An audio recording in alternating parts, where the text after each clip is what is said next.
Welcome to this session, which will go deeper into the understanding of our mind and will. The soul is the will, mind, and emotions all rolled into one. The will leans closer to the other two that have more power.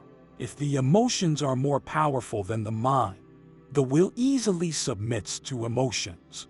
If the mind is more powerful, the will submits easily to it also. At times, a powerful mind that has subdued the emotions turns on the will as a last step to victory.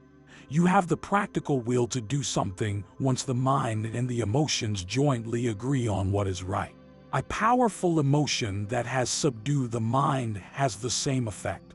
Together, you will find that you have the intense emotional will to pursue something to satisfy a feeling.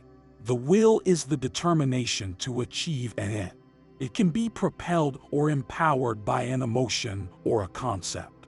A soldier has the will to defeat the enemy by loving his country or knowing the benefits of freedom. Though seldom, it can be both. A soldier of a dictatorship, though he does not know real freedom, will fight to defend the dictatorship because he loves his country. Some foreign soldiers defend other countries. They may not love the country they're fighting for, but they want to maintain democracy and political stability in it. Sometimes, they may even be forced to rescue a dictator they hate. The will is in the center of a tug-of-war between the emotion and the mind. More simply put, a child often faces the choice of eating a candy because he loves sweets, or not eat it because his doctor said it's not good for his tonsils.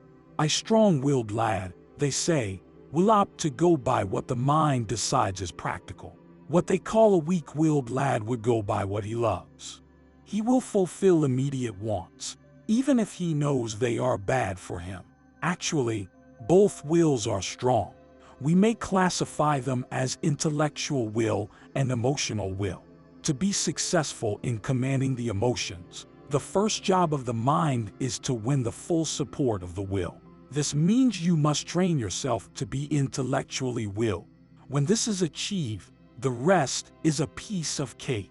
Both the will and the emotions will submit to the mind. A will, whether intellectual or emotional, always provides a way. Is it possible to have no will? The mere fact of having no will is a will in itself. You willed to have no will. Everybody is given a choice. Choice is the exercise of your will. If you opt to forfeit your choice, that's your choice. Thus, it is foolish to say that there's no way a certain job could be done, or a certain problem could be solved. There's always a way. Unless, of course, you will to give up the fight. However, the act of giving up is in itself another way of dealing with the matter. Chances are, if you give up on something, it is an emotional will. You might simply feel lazy, so you choose to lose. It could also be a practical or intellectual one. You might see that a matter is not that important, and that other more important things need your attention. So you will to set the matter aside for a while and attend to other things. Hence, when there's a will, there's always a way. There's always a way to release an emotion. You can choose to do it either intellectually or emotionally. The easier way is the emotional release. However, this does not change everything radically and may even result to undesirable outcomes. The intellectual release is the better way. The intellectual will always asks, how important is it, really? This will goes through the thorough examination and weighing of your fussy mind. If important, the will focuses on its accomplishment. If not important, the will focuses on disregarding it. When you are overweight and you want to lose weight because your mind tells you it's healthy, the mind imposes strict discipline on the will to eat only healthy foods. By the strong prodding of your practical mind and by the cooperation of your will, you easily reject delicious but unhealthy foods. When someone hurts you, The mind weighs the situation at once and asks, how important is this person to me? Why would I let him ruin my day? Will I be a better person if I retaliate? If the person is not important, then you may command your will to ignore whatever he did. Your mind and will may jointly tell your emotion to remain unaffected. If the person is important, you may have the same reaction. Your mind might say, anyway, no real harm was done. I'm still alive. I might as well celebrate being alive. This does not ask any question. It only magnifies how you feel. The will succumbs to how you feel and feeds it.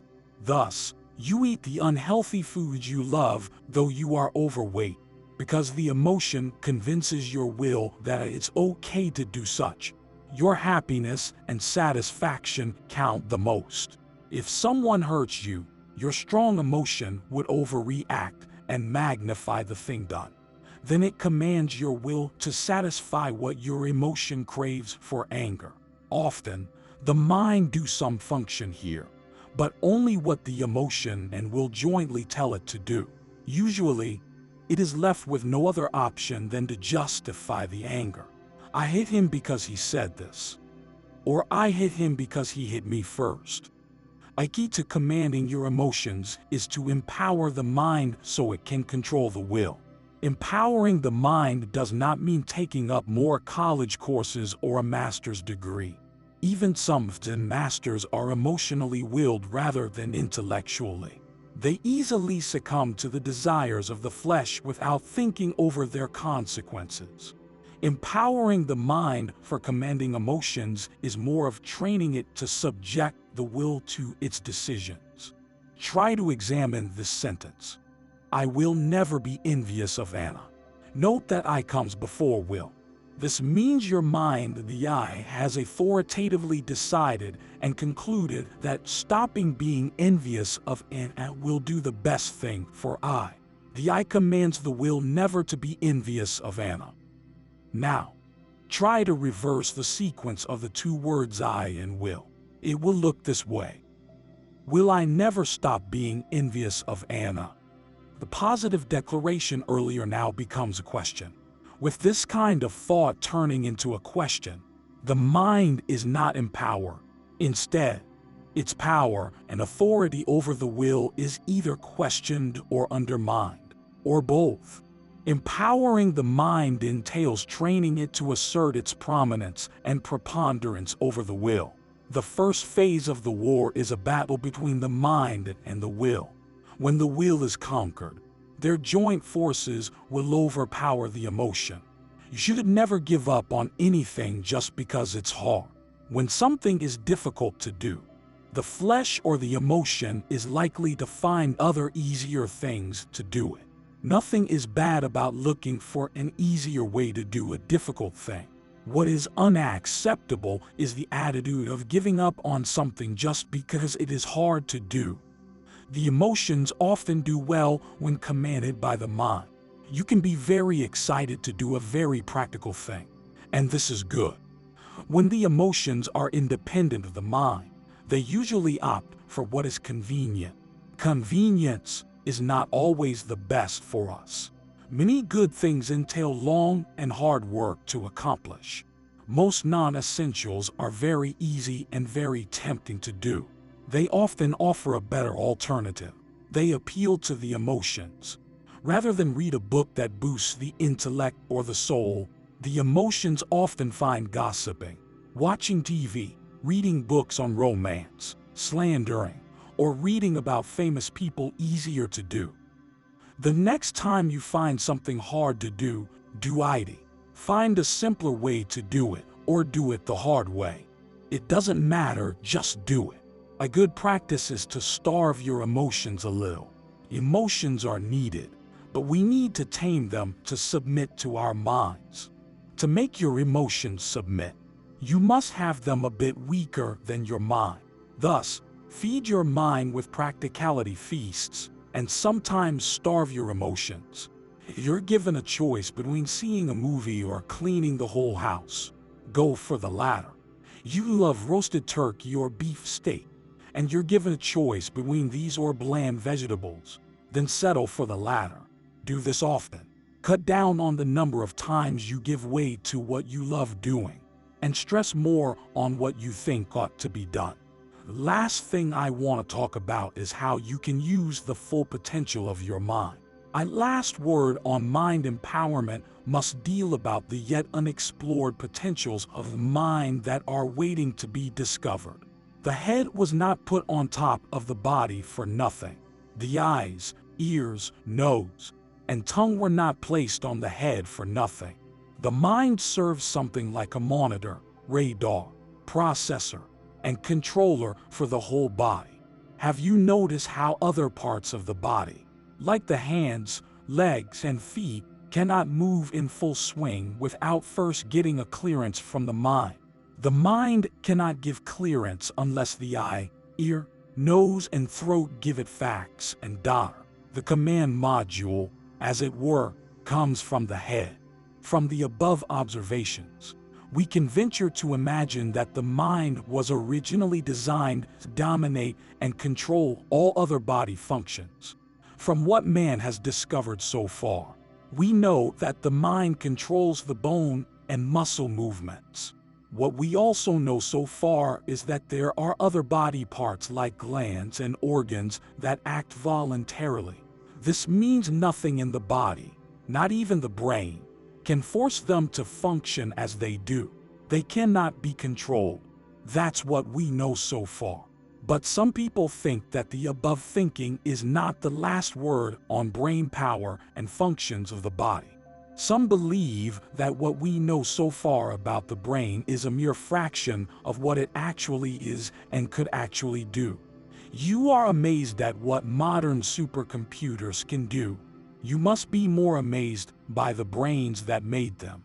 You think that there's no end to what computers could do, and that someday, as PCs keep improving by the day, they would do more totally unbelievable things. Think of what the brain can accomplish someday.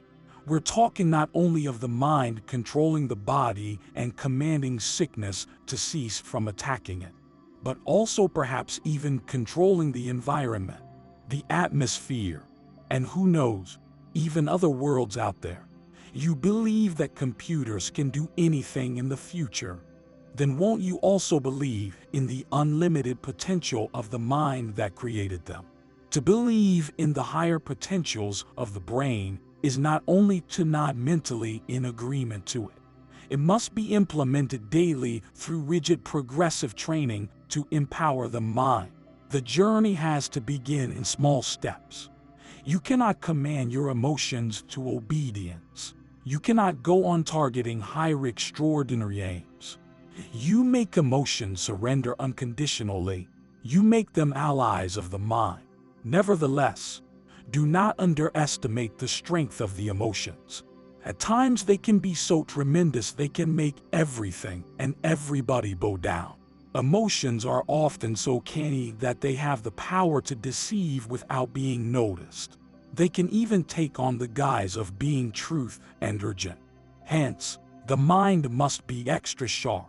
This calls for nothing less than utter seriousness. This was my words for today. Hope you enjoyed the session. Thank you so much for being here with me.